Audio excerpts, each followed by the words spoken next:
Hey folks, Kosti here, and I just wanted to quickly introduce this video because recently we had a very special guest on our channel, none other than the world #2 chess player, Grandmaster Fabiano Caruana, which was a real treat for us here at the dojo. I'm sure he has a ton of fans in our audience, and the reason he joined was actually because we were hosting a charity stream to benefit the victims of the recent Southern California wildfires. So Fabi was gracious enough to come on and play a handful of games against some of our regular members. So that was super fun. I also got the chance to ask him some questions about the candidates and current happenings in the chess world. So that was pretty cool, and hopefully you can enjoy the conversation as well. And lastly, if you haven't had the chance to contribute yet, I'll leave a donation link down in the description below, so you'll still have the chance to do so. So with that, enjoy the video. Hello, welcome back everyone. Very pleased to join a special guest, world #2, Grandmaster Fabiano Caruana. Fabi, thanks for joining. Yeah, thanks for having me. Very much appreciate you being on here. I mean, truly means a lot. I think it's your first time on the channel, so also welcome to the dojo. We're big fans of you here. Huge Actually, yeah, fans. no, I've always watched you guys. And it's a great cause, of course. You know, it's awful what's happened. Yeah. Well, I appreciate that. And yeah, so folks, like I mentioned, we have been taking donations. Fabi doesn't have a ton of time, but he's got time for 3 blitz games. 3 minutes? 3 minutes, 3-0. Okay. I'll do random color. I sent out the challenge. Awesome. Am I allowed to ask Fabi for a handicap? Well, question for you, Fabi. Sure, I can like send like a 1 versus 3 or something like that, or whatever you feel is a good handicap. I'm pretty sure my brother likes. I think he wants the fun handicap, like you got to sack something. What about you got to sack your rook? Okay. Is it possible to that up from the start, or I just have to find a way to get rid of it? Basically, yeah, you got to Okay. sack your rook. Let's say in the first 15 moves. Can we do that? Okay. My brother and I, we always play with these fun handicaps. It's like, Should I wait? no, you're good. You're good. Sorry. We're only 4 moves in. I got it. I got it here. Watch. There we go. Oh, Fabi played the classic A5 rook ace. Love it. It's the modern theory. All right, now be honest. Did you look at this ever? Like prepare against it? You know, you thought someone might play it against you. I did analyze it. I would say analyze it. I mean, like after it got some, you could call it publicity, I guess, in like I guess it was April or May. Right. I um I decided to check it for like 5 minutes. And then also I was playing on chess.com pretty actively at the time, and some people would play it against me. So it was getting fashionable. So it was also useful to know like how to really like properly punish it. Hmm. Right. But there are a lot of ways to punish it. So it's you don't need to analyze for too long. Yeah, I remember looking at like you can take the rook, you can not take the rook. You, You got a lot of yeah, good it's options it's there. there's a lot of freedom. Okay. Now, Alex, he was doing good at first, but then he made very big blunder back here, bishop a4, allowing Fabi to trap the bishop, get some material back. Now, how are you liking your chances here? I'm still pretty scared, but definitely looking a bit more up compared to let's say before bishop a4. Yeah, that was a lucky break for me. Yeah. Also, time is going to be a factor. There's no increment in these games, so gotta keep up on the clock. Oh, Fabi, I don't think I congratulated you on qualifying to the candidates Thank 2026. you. Thank you. Uh, Congrats. Yeah, sick. I remember I saw on Reddit this very funny comment that you don't view the candidates as like you got to find one way to qualify, but you just see it as like a list of requirements, and you just want to do every single one. No, it's the funny thing is that I'm always very nervous about it, and then I consider it like a very difficult goal. But then once you like break the dam the first time, it yeah, suddenly it just gets much easier. That's at least what I found. And the one time where I barely made it, I only made it once. Hmm. So it's like if you do it early, then the pressure's off and it becomes a lot easier after that. Yeah, and now you're yeah, basically set for 2026. But I assume you're still gonna play like World Cup and Grand Swiss and all these events, anyways.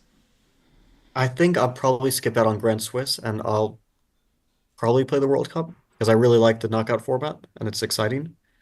And the Grand Swiss, I don't view it as like a huge goal. Like the World Cup, I would consider it one of the like major goals in chess to achieve. And the Grand Swiss is just not as like it would be great to win. It's super tough, but it's not one of those kind of lifelong goals. At least the way I view it. All right. Beautiful finish, by the way. Oh, next up we got Scott McManus,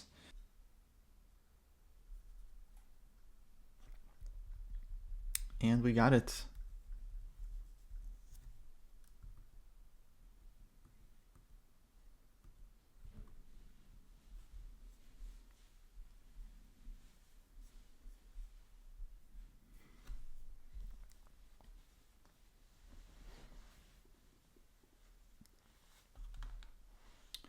Is it okay to still bid? Yeah, folks, we got one game left. The current bid to beat is 100, which actually a couple of people have put in. So when this game ends, I'll check the top donors at that point, and then the third game will go to them.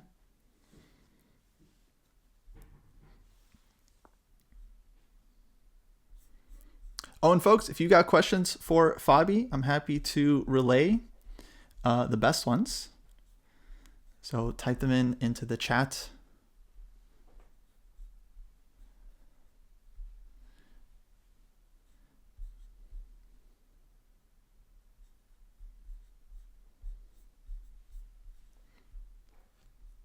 And I'll pass them along. Oh, this is a very trendy line. Wow, Scott's been studying his chessable.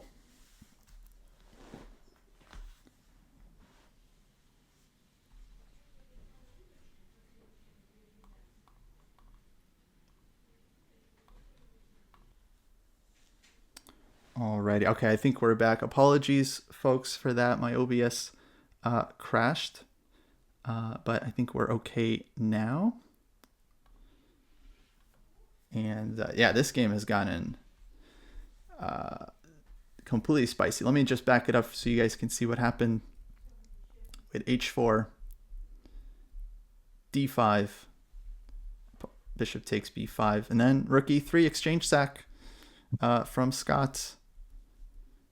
Knight b6, and now this is the live position. And Fabi, I think you were saying you were looking at this line recently because it's very very No, trendy. I was saying I need to look at this line after Oh, you this need game to. because I think that that definitely at some point Black was doing really well. Nice. All right. Okay. Some good questions for you. First one here. Um, do you think more top professional players should try to build some kind of podcast like you did with C Square? Try to have some like engagement, interaction with the fans. Blogs, anything like that. Well, I think it's if you enjoy it, then like I didn't really when we started with Christian wasn't one who suggested it to me. It wasn't like we were trying to, earn a lot of money or something. It was just something that we wanted to do for fun and we stuck with it. Um, so I think there's definitely there will be a lot of interest for people, let's say if it's, I don't know, Anish or okay, a lot of people have dabbled in giving their thoughts on YouTube or Twitch. I mean, Hikaru obviously has made it into his main thing. But a lot of chess players maybe dabble in it a bit. For example, Magnus or Jan. There's definitely a lot of interest, I think, from the wider chess public and hearing what they have to say. And I'm also interested. That was also one of the reasons why I enjoyed it because a lot of the people who we talked to, many of them who are my colleagues, I had never spoken to them about their life or about some of the things that you don't very often hear outside of chess. And so I found it very interesting to talk to, for example, Judith Polgar or Levon Aronian, or even Gary Kasparov, who we spoke to. I thought it was interesting from a personal point of view, not just from like interviewing someone, which is not entirely how I view it. I also think like we're having a conversation, and it's very interesting. And a lot of these people have very rich histories in the chess world and a lot to share. So it's something where if you enjoy it, if you don't enjoy it, then yeah, you probably shouldn't be doing it because it's definitely not like a get rich quick scheme or anything like that for sure. Right, right. But yeah, no, that makes a lot of sense. Like, yeah, you can use the podcast to talk to these people because you wouldn't have like this huge conversation normally with like Gary, right? Where you can like ask him about his career and all this stuff. It would just be like, Mm. yeah, very different off outside the podcast. Yeah, I think one of the great things about Gary is that he, besides the fact that he was such a major player in chess history, he has also been very open to talking about it. So let's say with Bobby, who was also one of the, some would say maybe one, the greatest or one of the greatest certainly of all time. We don't know so much because he was rather closed off, and a lot of world champions were like that. But Gary stayed very actively involved in the chess world and was also very open with his chess story, let's say. So that's that's one of the things like we could lose a lot, like a major part of chess history um, just because we don't hear from some of the great champions of the past, right? Yeah, yeah, yeah, exactly. Um, Great game by the way, Scott. Well done. Fabi was saying he's got to review this opening now, so you managed to pose him some problems. And okay, just refresh the top donors page. So next person, final game, Chess Under Fire, came in with the donation 150. Here we go. Oh boy, the Dutch, nice, love it.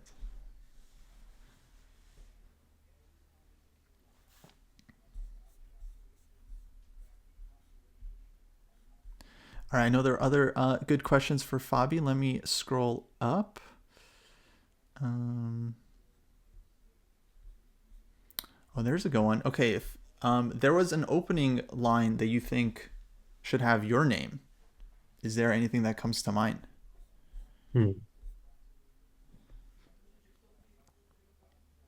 Let me think. There is something, I'm not sure if I deserve it, but there is a line which can start from many move orders, but let's say it starts from d4, d6, Mm-hmm. knight f3, knight f6, c4, g6, knight c3, bishop f5. I have no idea if this has a name, and it's not very good. And I'm not definitely not the first to play this, obviously, but I think I'm probably the player who's played it the most at like a very high level. Yeah, Um, that's fair. I just put it on the board for everyone. Yeah, you played this against me in our first OTB Rapid game. it didn't go very well for me. But the opening was wait, what was that game that we No, and several years ago in San Francisco. Oh yeah, yeah, yeah, yeah, at the mechanics. That's right. Yeah. No, I was thinking the last game we played was a Sicilian. That was Oh yeah, um yeah, that was different. I just got a bit that was a different story. mixed up. Yeah, yeah. No, I That was a wasn't different bringing story. up that game. But I do love the line even though it's not great. And I've played it in classical even against Ding and against like other very good players. Um like it was one of my go-tos when I was playing players who I felt like I'm in a must win. I played it against Varushan Akobian, Alexander Onishuk, so a lot of like really strong grandmasters, Mhm. and even last year at Norway Chess against Ding, because I felt like maybe he wasn't at his best shape, so I could try to go like a little bit all out, because it's definitely one of those almost all out openings.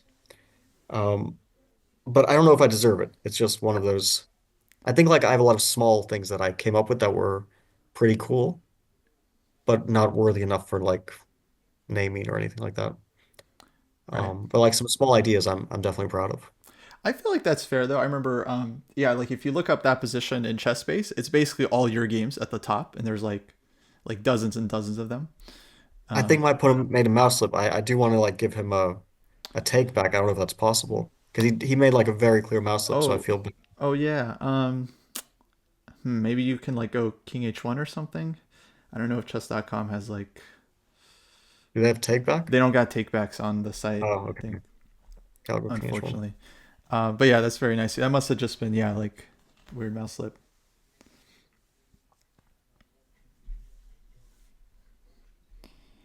Um,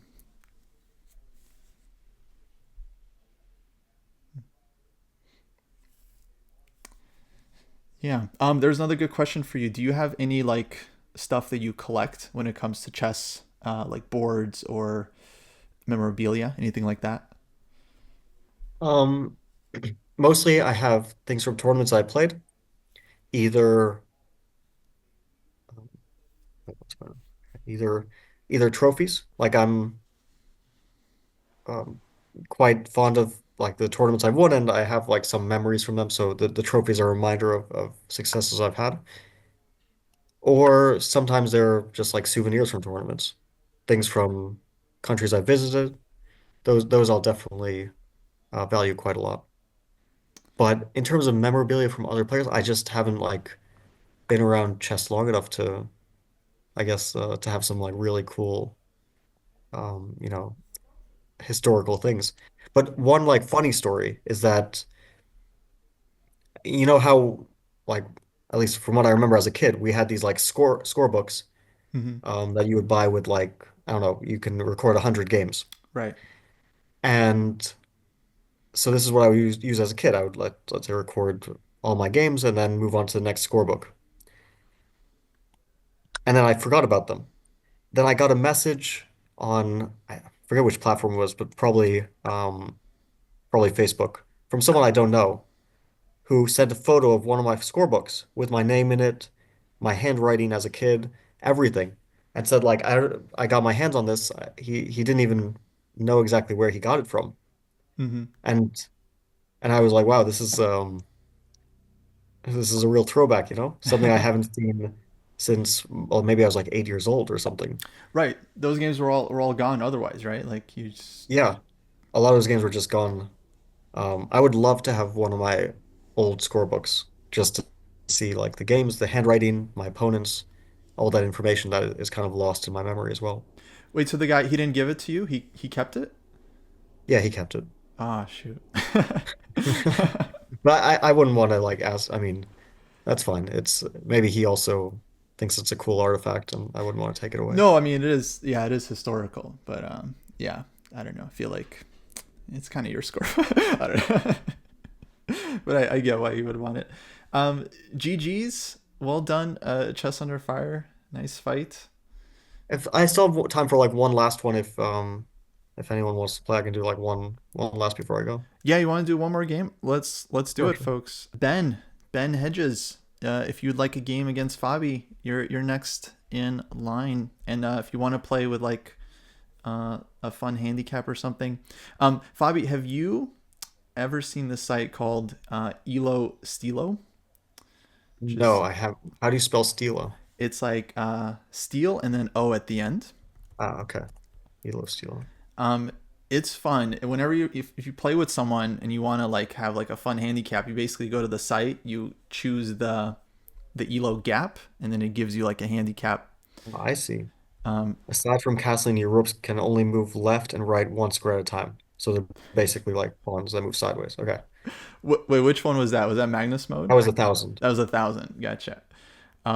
So yeah, these are fun. Like especially Magnus mode are kind of impossible sometimes. Okay, Ben wants to play straight up. That's totally fine. Ben, let us know your chess.com username, please.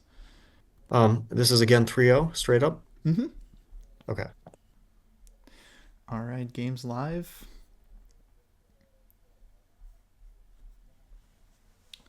We got the Grievous Sicilian. Nice.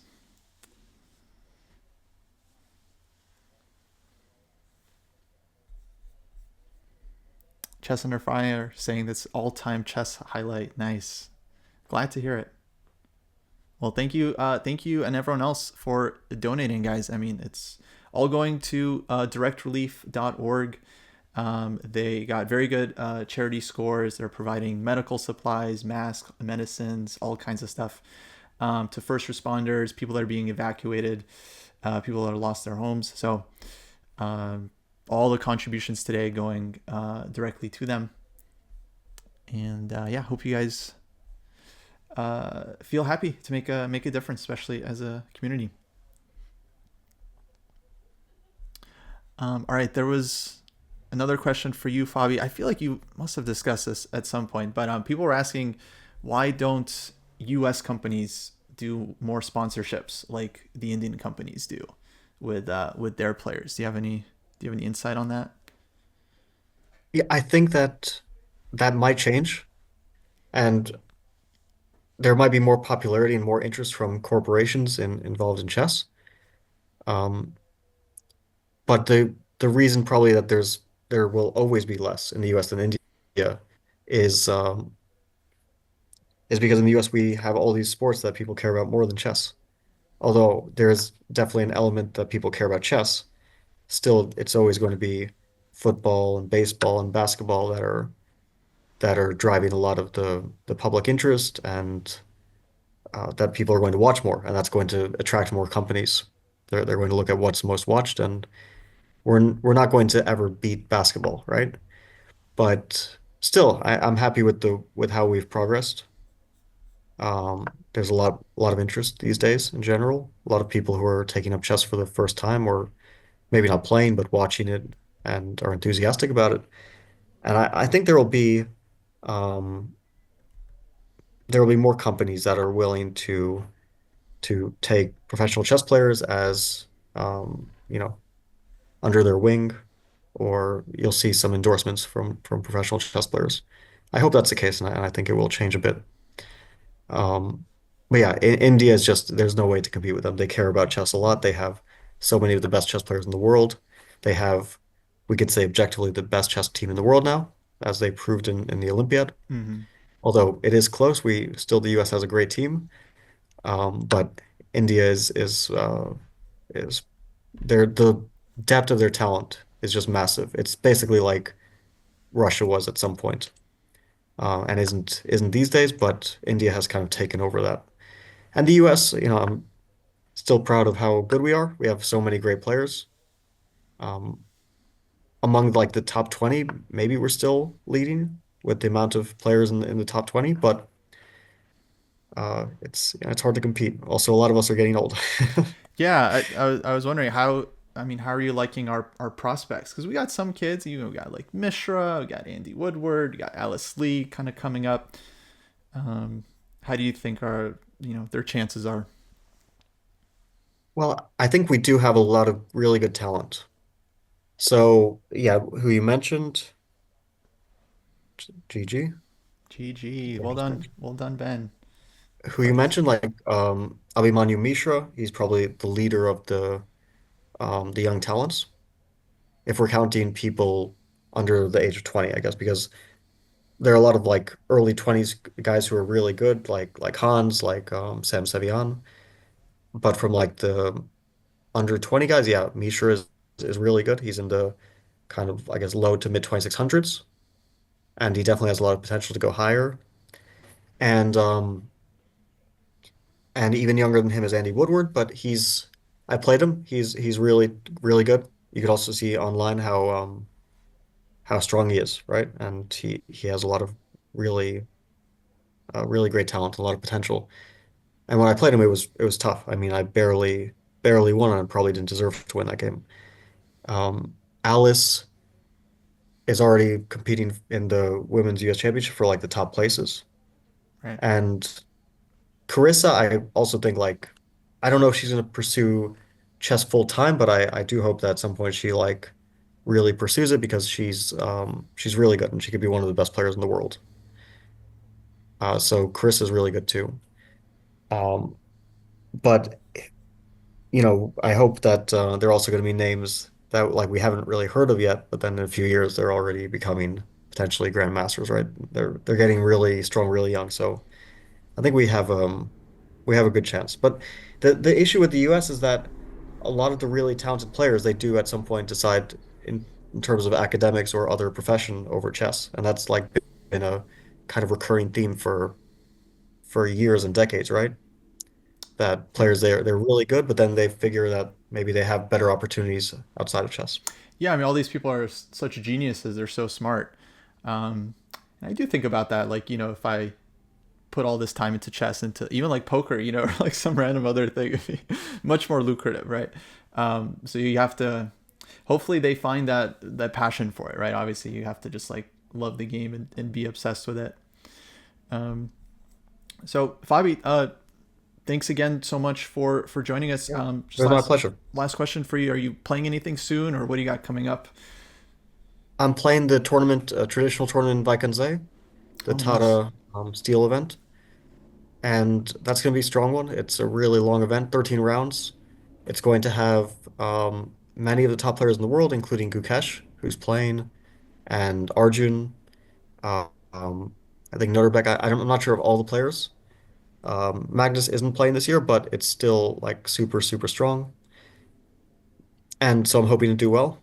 Not a guarantee, of course, but hoping to do well. I think that starts on the 17th, so it's pretty coming up pretty soon. Nice, nice. Well, best of luck for that. Yeah, I always love Thank you. following Waikanze. Yeah, such a nice tournament. So Gukesh playing, Arjun playing. That's exciting. That's great. Um, Yeah, let me just make sure I didn't give you some misinformation.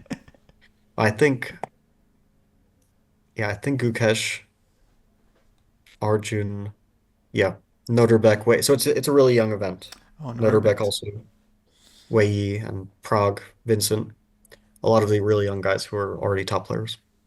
Oh, wow. Wow. Well, yeah. Best of luck. That's not going to be easy, I'm sure. Thank you. Thank you.